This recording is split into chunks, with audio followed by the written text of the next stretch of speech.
Arakan বাহিনী থেকে চট্টগ্রামকে মুক্ত করার এক মহানায়ক, তিনি হলেন উমেদ খাঁ। তো কথা বলছিলাম চট্টগ্রামের কর্ণফুলী নদী থেকে। 1966 সালে মুঘল সম্রাট আওরঙ্গজেব বাংলার সুবেদার শায়েস্তা খাঁকে নির্দেশ দেয় চট্টগ্রামকে আরাকান বাহিনী থেকে মুক্ত করার জন্য।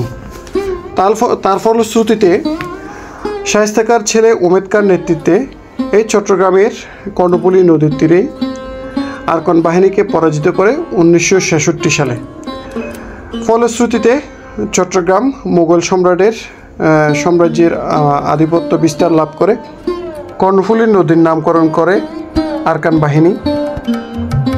আরাকান বাহিনীর আরাকান রাজ্যের রাজকন্যার কর্ণফুল, যেটা কানের ফুল, নদীতে পড়ে যাওয়ার কারণে এই কর্ণফুলীর নামকরণ করা হয়।